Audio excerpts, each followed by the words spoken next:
Hi hello viewers, ఎంవిస్కు స్వాగతం సుస్వాగతం.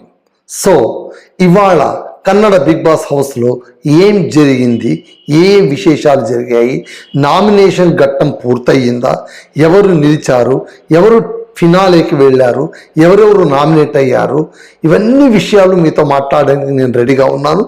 అంతకుముందు దయచేసి మీరు నా ఛానల్ని సబ్స్క్రైబ్ చేయండి, లైక్ చేయండి, షేర్ చేయండి. అన్నిటికి మించి మరొక ముఖ్యమైన విషయం చెప్తున్నాను.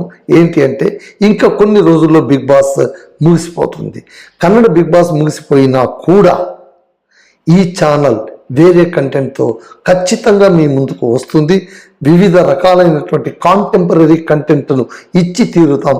దయచేసి మీరు ఇప్పటిదాకా ఎలా ఆదరించారో అంతకు రెట్టింపుగా ఇబ్బడి ముబ్బడిగా మీరు నన్ను ఆశీర్వదిస్తారు. ఈ ఛానల్ని మీ హక్కును చేర్చుకుంటారని నేను ఆశిస్తూ ఉన్నాను.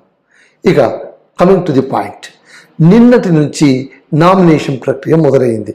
ఎప్పుడైతే ధన్రాజ్ ఇష్యూ జరిగి అతని ఇమ్యూనిటీని వెనక్కు తీసేసుకున్నాడో బిగ్ బాస్, అప్పుడేమన్నాడు, అంతకుముందు జరిగినటువంటి టాస్కులన్నీ క్యాన్సిల్ అయిపోయాయి, ఇప్పుడు మీరు నామినేషన్ టాస్క్ మొదలు పెట్టండి అని నేను చెప్పేశాను. సో ఆ నామినేషన్ టాస్క్ ఏంటి, ఒక్కొక్కరు ముగ్గురిని ఎంపిక చేయాలి.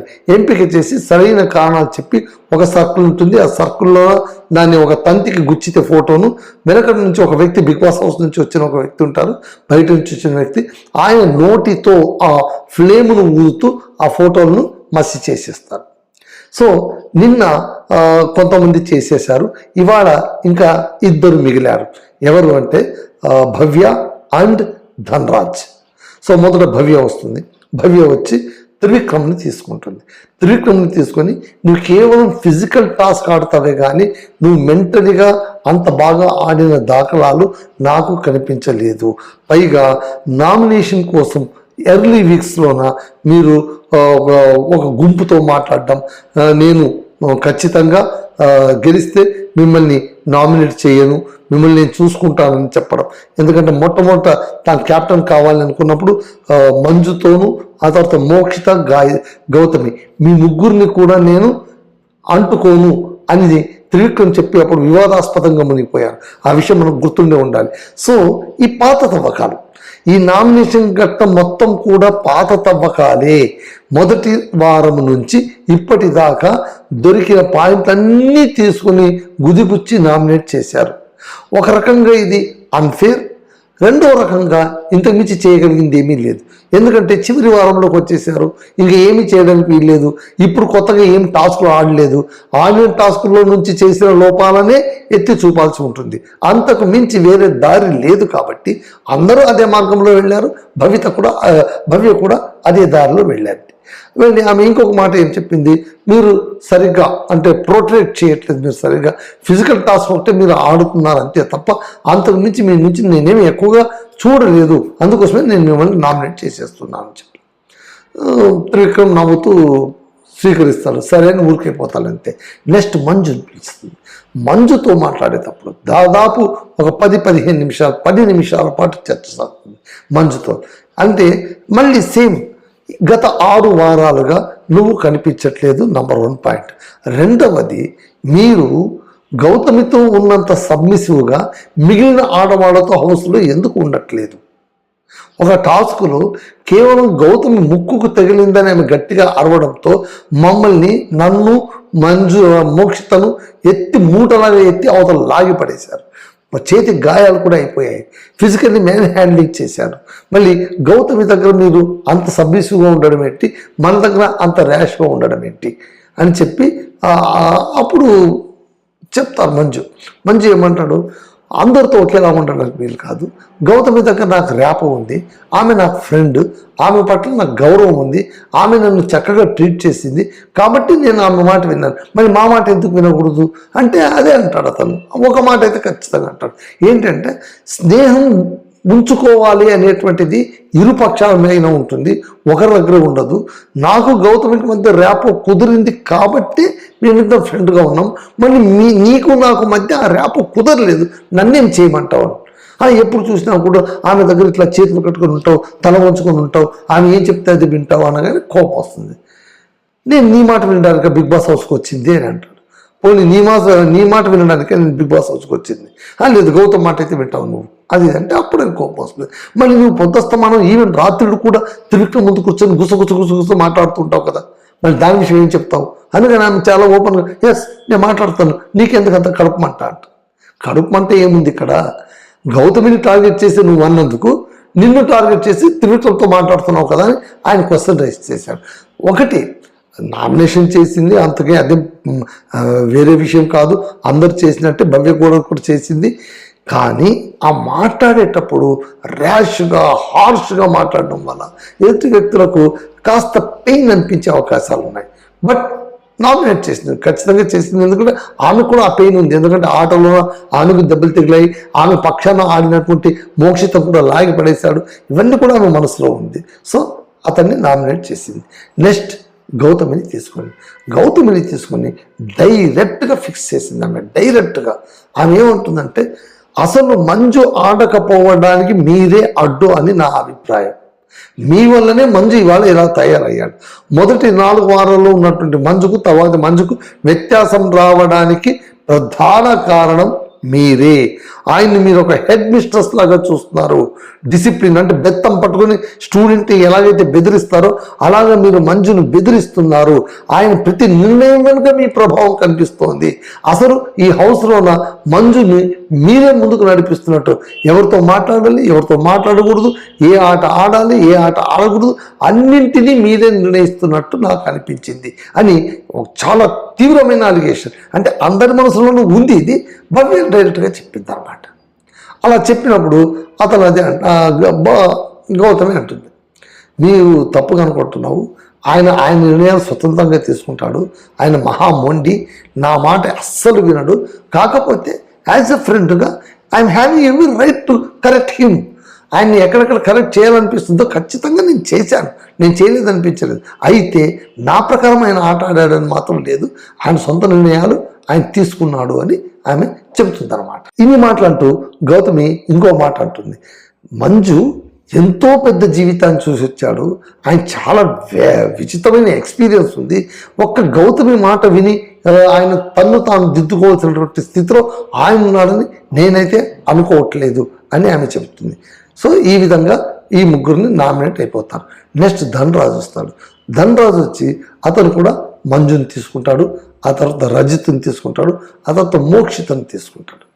మోక్షిత త్రివిక్రమ్ తీసుకుని మంజుని తీసుకుని ఇదే మాట చెప్తాడు అనమాట, నువ్వు ఆట మారిపోయింది అలాగే ఇలాగే. మరి సేమ్ అందరూ వేసిన ప్లేటే వాడు వేస్తాడనమాట. ఆ తర్వాత రజిత్తో కూడా ఏంటంటే నువ్వు కొంచెం సరిగ్గా ఆడాల్సింది, నీ పంచాయతీ ఉస్తువారి సంచాలకుడిగా నువ్వు సరిగ్గా వ్యవహరించలేదని కొన్ని కారణాలు చెప్పేస్తారు. మోక్షిత్తో ఏమంటారంటే నువ్వు కాస్త ఆడేటప్పుడు కాస్త అవుట్ ఆఫ్ ది బాక్స్ నువ్వు ఆడట్లేదు. యాక్చువల్గా చెప్పాలంటే బాల్ తీసుకునేటప్పుడు ఆ భవ్య దగ్గర తీసుకుని ఉండాల్సింది. ఎవరైనా బాల్ తీసుకుంటే నువ్వు లాగలేకపోతావు, అక్కడికి ఆగిపోతావు. ఆటలో నువ్వు చాలా స్మూత్గా ఉంటావు. ఆ తర్వాత ఎవరితోనూ ఎవరైనా ఏదైనా చెప్తే వెంటనే కన్ఫ్యూజ్ అయిపోతావు అంటే మోక్షిత చాలా చక్కగా చెప్తుంది, అది నా క్యారెక్టర్. నేను నా క్యారెక్టర్ని, నా నైతికత్వాన్ని, నా వ్యక్తిత్వాన్ని వదిలి నేను ఇక్కడ ఆడను. నేను ఎలా ఉండాలో అలాగే ఉంటాను, నేను ఎలా ఆడాలనుకుంటున్నానో అలాగే ఆడతాను. ఫలితం ఏమైనా పోనీ నాకు సంబంధం లేదు. బట్ కేవలం ఏదో ఒక గెలుపు కోసం నా వ్యక్తిత్వాన్ని నేను వదులుకొని ఉండలేను అని చాలా స్పష్టంగా చెప్పేస్తుంది. సో ఇక్కడ వీడు ముగ్గురు నామినేట్ అయిపోతారు. అక్కడికి నామినేషన్ ఘట్టం పూర్తయిపోతుంది. నామినేషన్ ఘట్టం పూర్తయిన తర్వాత ఇక్కడ అసలైన ట్విస్ట్ మొదలైందనమాట. ఎవ్వరూ ఊహించినటువంటి ట్విస్ట్ ఏంటంటే అల్టిమేట్ కెప్టెన్ అయినటువంటి హనుమంతుకు బిగ్ బాస్ ఒక సూపర్ పవర్ ఇస్తారనమాట. మీరు ఇప్పుడు నామినేట్ అయిన వాళ్ళందరిపైకి ఎవరినైనా ఒకరిని సీజన్ మొదటి నుంచి చివరి దాకా వాళ్ళు ఆడిన ఆట తీరు, వాళ్ళు ప్రవర్తించిన తీరు, వాళ్ళ సామర్థ్యం, వీటన్నింటినీ పరిగణలోకి తీసుకొని నామినేషన్ నుంచి బయటికి లాగొచ్చు, వాళ్ళను మీరు డైరెక్ట్గా ఫినాలేకి పంపించవచ్చు అని చెప్పగానే హనుమంతు ఈ విషయంగానే హనుమంతు నాకు బాగా నచ్చేదండి. ఎక్కువ ప్రయాసపడ్డు, ఆయన మైండ్లో ఏదో ఒక థాట్ ఉంటుంది, ఆ థాట్ని ఇంప్లిమెంట్ చేసి పడేస్తాడంతే. వచ్చాడు, అలా ఇలా చూశాడు, ఆలోచించాడు, నేను మోక్షిత పేరు తీసుకుంటున్నాను. మోక్షిత డంగైపోతుంది. అసలు ఆమె అసలు అనుకుని ఉండదు. ఆమె ఇలా చూస్తుంది. ఎస్, మోక్షిత పేరు తీసుకుంటున్నాను. కారణం ఒకటే, ఆమె తను ఎలా ఉందో అలాగే ఉంది. ఎక్కడ ఆడాలో అక్కడ ఆడారు. మంచిగా పాటలు పాడి ఎంటర్టైన్ కూడా చేశారు. ఎక్కడ కూడా ఆమె తనాన్ని పోగొట్టుకోలేదు. తనలాగే ఉంటూ ఆడుకుంటూ వచ్చింది. కాబట్టి నేను మోక్షిత పేరు తీసుకుంటున్నాను అంట. సో మోక్షిత సేఫ్ అయిపోయింది. ఈ నామినేషన్లోన అతి తక్కువ ఓట్లు పడిపోయి బయటకు వచ్చిన వాళ్ళు ఎవరు? త్రివిక్రమ్. సో త్రివిక్రమ్ ఫినాలేకి వెళ్ళిపోయాడు. మోక్షిత కూడా ఫినాలేకి వెళ్ళిపోయింది. ఆల్రెడీ హనుమంతు ఫినాల్లో ఉన్నాడు. ఇక్కడితో nomination Bigg Boss season 11, Kannada Bigg Boss season 11 కడపటి నామినేషన్ ఘట్టం ఇంతటితో పూర్తయిపోయింది. అది అయిపోగానే వెంటనే మోక్షిత వెళ్ళి హనుమంతుకు థ్యాంక్స్ చెప్తుంది. ఆ తర్వాత అందరికి థ్యాంక్స్ చెప్పిన తర్వాత గౌతమితో అంటుంది, నేను అనుకోలేదు, హనుమంతు నా పేరు తీసుకుంటాడని అనుకోలేదు, ఏమిది డైరెక్టర్ ఫినాలే పంపించేశాడంటే గౌతమి ఒక మాట అంటుంది, అద్భుతంగా మాట అంటుంది, లేదు అతను అలాగే ఆలోచిస్తారు. అతన్ని ఎవరు ఎక్స్పెక్ట్ చేయలేరు. అతను చాలా అన్ఎక్స్పెక్టెడ్గా ఉంటాడు. అతన్ని ఎవరు అంచనా వేయలేరు. అతడు ఏ పేరు తీసుకుంటాడని ఎవరు ఊహించలేరు అని అంటారు.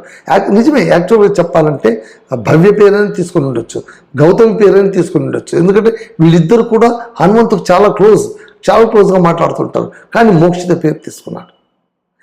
ఇక్కడ మళ్ళీ త్రివిక్రమ్ లోపల వెళ్ళి నవ్వుకుంటూ ఒక మాట అంటాడు, ఎంత పని చేసావా నువ్వు అని రజిత్తో అంటాడు, నేను మంజు పేరు తీసుకుంటాడేమో అనుకుంటుంది కానీ తీసుకోలేదు అని.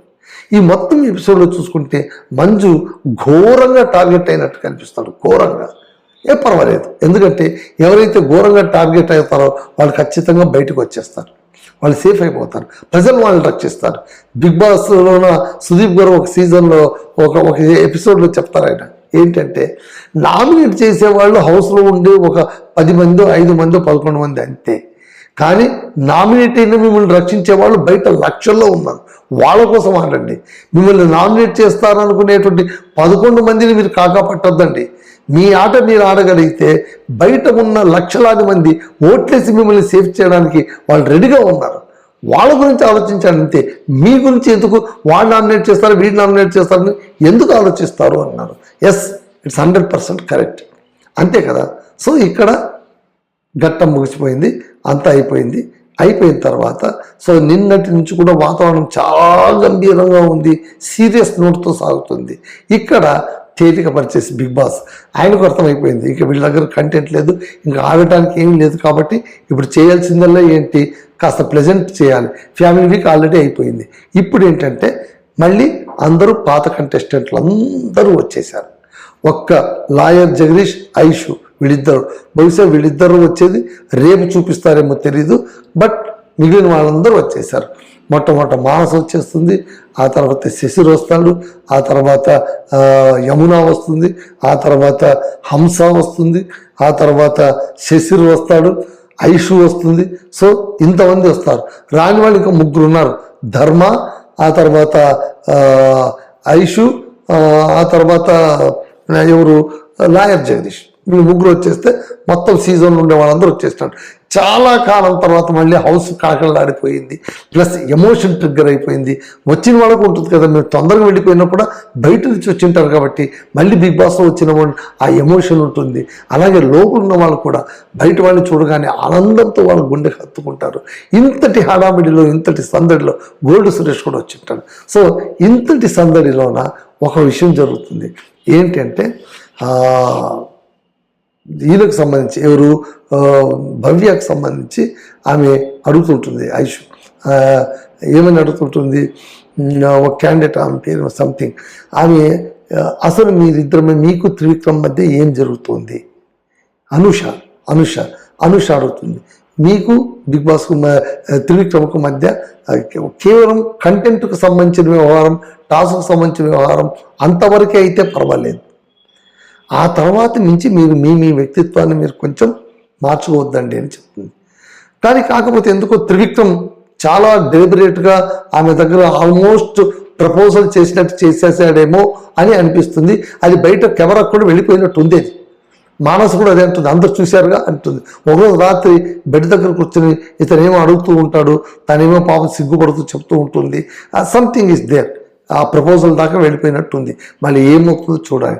ఇక్కడ భవ్య ఉంటుంది, అబ్బాయి అలాంటిది ఏం లేదు, నాకు వాళ్ళ అమ్మగారు కూడా అన్నారు, మీరిద్దరు మంచి దోస్తులుగా ఉన్నారు, మీరిద్దరు మంచిగా నడుస్తున్నారు, ఫ్రెండ్స్గా ఉన్నారు, కలిసి ఆడుతున్నారు, ఎమోషనల్ సపోర్ట్తో ఉన్నారు, మీరు బయట వాళ్ళకి ఎలా కనిపించినా కూడా మీ వరకు మీరు హ్యాపీగా ఉన్నారు, ఫ్రెండ్స్గానే ఉన్నారు, అది చాలు అని కూడా ఆమె చెప్పింది అని చెప్తారనమాట.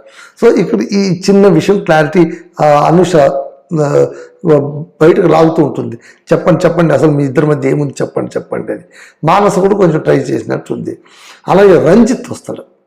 రంజిత్ రావడంతో త్రివిక్రమ్ బాగా ఎంజాయ్ చేస్తాడనమాట. నిజంగా కూడా రంజిత్ ఎవడి కోసమో బలైన బలి పసుపు. వాస్తవంగా అతనేమి పాపం ఆటలు దురుసుగా ఆ తర్వాత ఆటలు దురుసుగా ఎంతమంది ప్రవర్తించారు, ఒకరొకరు ఎంతమంది తోసుకున్నారు. ఆ తర్వాత భవ్య మొన్నటిదాకా హనుమంతు పైన చేయి చేసుకునింది. ఇవన్నీ గడిచిపోయాయి. అందుకే ఏనుగులు దూరిపోతాయి, తర్వాత మొదట చీమ దూరిన కూడా పట్టుకుంటారు, తర్వాత ఏనుగులు దూరిన ఎవరు పెద్దగా పట్టించుకోరు అనమాట. అది దురదృష్టం. శశిర్ వచ్చి కూడా బాగా మాట్లాడతారు. గోల్డ్ సురేష్ కూడా ఎమోషనల్గా బాగా మాట్లాడతారు. సో మొత్తం మీద ఒక పండుగ వాతావరణం మళ్ళీ కనిపించింది. పాత వాళ్ళందరూ కలిశారు కాబట్టి. రేపు ఆ ముగ్గురు కూడా వచ్చేసారు అనుకోండి, మొత్తం హోల్ సీజన్ మెంబర్స్ అందరు కూడా. యమున పాపం చాలా మందికి గుర్తే ఉండదు, మొదటి వారంలోనే ఎలిమినేట్ అయిపోయింది. ఈరోజు కూడా వచ్చి ఆమె అదే అంటుంది, మొదటి వారంలో పంపించేశారు కదరా నన్ను అని. మానస వచ్చి కూడా హనుమంతుడు అంటుంది, నువ్వే నన్ను బయట పంపించావు, అక్క నన్ను బయట పంపించింది నువ్వే అని. ఇలాగ మండి వాళ్ళందరూ కలిసిపోవడం, వాళ్ళందరూ సరదాగా మాట్లాడుకోవడం. సో రేపు వీళ్ళందరికీ సంబంధించి ఏదో ఒక చిన్న యాక్టివిటీ ఉన్నట్టుంది. ఆ యాక్టివిటీ ఏంటంటే, ఈ మాజీ సభ్యులు ఇప్పుడున్న సభ్యులతోన ఈ బిగ్ బాస్ సీజన్లో తాము ఉన్నంత కాలం తమను బాగా ఇష్టపడిన వాళ్ళు, తమకు బాగా నొప్పించిన వాళ్ళు ఇద్దరికి కూడా, అంటే ఒక్కొక్కరు రెండు ఇవ్వాలి. బాగా నచ్చిన వాళ్ళకు, నచ్చిన వాళ్ళకేమో రెడ్ హార్ట్ ఇవ్వాలి, నచ్చని వాళ్ళకు బ్లాక్ హార్ట్ ఇవ్వాలి. సో ఏం జరుగుతుందో చూడాలి. ఇక్కడ కూడా బ్లాక్ హార్ట్ కొంచెం ఎక్కువగా మంజుగా వచ్చుంటాయి. నన్ను అలా చేసావు, నన్ను ఇలా చేసావు, నన్ను అలా చేసావు అంటే మంజు చివరికి ఒకే మాట చెప్తారు చాలా అద్భుతంగా, నేను 6 వారాల నుంచి పొగొట్టిపోయానని, ఆట ఆడట్లేదని చాలామంది కంప్లైంట్ ఇస్తారు.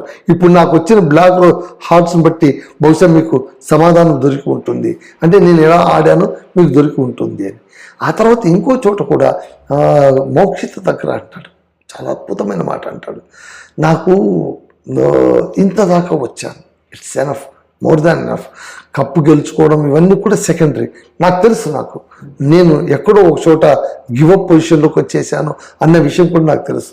కానీ ఎలా ఉండేవాడిని, నా జీవితంలో ఎంతటి దీనావస్థలో ఉండేవాడిని, ఇప్పుడు నేను ఎలా ఉన్నాను, వితౌట్ ఎనీ బ్యాడ్ హ్యాబిట్స్, నేను ఈ 100 రోజుల పాటు నన్ను నేను ఎలా నిలదొక్కున్నాను, అదే కదా నా సక్సెస్ అంటాడు. ఎస్, ఇదైతే 100% కరెక్ట్. ఎందుకంటే కప్పు గెలవడం ఇవన్నీ కూడా ఓకే, కానీ మనలోనే ఉన్నటువంటి ఒక దుర్గుణాన్ని వదిలించుకోవడానికి బిగ్ బాస్ వేదిక ఉపయోగపడిందంటే అంతకంటే గొప్ప విషయం ఏముంటుంది. నిజం చెప్పాలంటే కప్పు కొట్టడం కంటే కూడా అత్యద్భుత క్షణం అంటే ఇదే. ఏంటంటే వ్యక్తిగా నువ్వు మారడం, వ్యక్తిగా నువ్వు మళ్ళీ ఉన్నతంగా నిలవడం. This is great thing. నా లెక్కలో మాత్రము ఈ మాట విన్న తర్వాత మంజు గెలిచాడు అనిపించింది. నిజమే, పాపం అందరూ అతన్ని టార్గెట్ చేశారు, సరే ఆయన స్వయంకృతం కూడా ఉంది. కానీ మనిషిని అందరూ ఒకేసారి వచ్చి కాకుల్లాగా కుళ్ళబడుస్తున్నప్పుడు ఆయన మనసు ఎలా ఉంటుంది? సరే, ఒకనొకప్పుడు తాను ఫెరోషియస్గా ఆడాడు, తాను రాజకీయాలు ఆడాడు, తాను వ్యూహాలు రచించాడు, తాను కుట్రలు పన్నాడు. This are all okay. But apart from that, నిన్న ఇవాళ మంజుని అందరూ నిలబెట్టి ఒకే విషయంగా స్క్రూ చేస్తూ ఉంటే చూసే వాళ్ళకు కొంచెం ఇబ్బంది అనిపిస్తుంది. అరే, ఒక్కని చేసి ఇంతమంది స్క్రూ తిప్పుతున్నారు కదరా. సో ఇక్కడ మంజు చెప్పిన మాట మాత్రం నాకు చాలా బాగా అనిపించిందండి. Really great. ఆయన అన్నాడు, నాలో ఉండేటువంటి మైనస్ పాయింట్లు వెళ్ళిపోయాయి, నా దుర్వ్యసనం అంతా మాయమైపోయింది, ఇది కదా నాకు కావాల్సింది, నేను గెలిచినట్టే లెక్క అన్నాడు. ఎస్, మంజు గెలిచినట్టే లెక్క. సో ఇదే అండి, రేపు మరో ముగ్గురు కూడా వస్తారేమో హౌస్లో. రేపు అందరూ కలిసినప్పుడు జరిగేటువంటి యాక్టివిటీ ఏంటి ఇవన్నీ తెలుసుకుందాం. ఇంకేమైపోయింది, రేపు శనివారం కిచ్చ సుదీప్ గారి వారధి కథ కిచెన్ జೊತೆ, ఆ తర్వాత సండే ఎపిసోడ్. ఆ తర్వాత అంతా కూడా ఇంకా టాస్క్లు ఏముండవు, సరదాగా కూర్చోవడం, చిన్న ఏమో టాస్క్లు పెడతారు, ఓటింగ్లు వచ్చేస్తుంటాయి, అయిపోయింది. ఇంకా గ్రాండ్ ఫినాలే ఇంకా దగ్గరకు వచ్చేసాము ఇంకా. So this is the thing అండి. చూద్దాం ఎవరు కప్పు గెలుస్తారు, ఎవరు ఫస్ట్ వస్తారు, ఎవరు సెకండ్ వస్తారు, ఎవరు థర్డ్ వస్తారు. Let us wait and see. ఒకవేళ మీరు ఏమైనా ఎక్స్పెక్ట్ చేస్తుంటే మీరు కామెంట్ బాక్స్లో రాయండి. టాప్ ఎవరు, సెకండ్ ఎవరు, థర్డ్ ఎవరు, ఈ 3 పేర్లు దయచేసి రాయండి, చూద్దామంట. Let us check it. So ఇదండి ఇవాళ నా real review. So this is Ramadurgam Madhu signing of.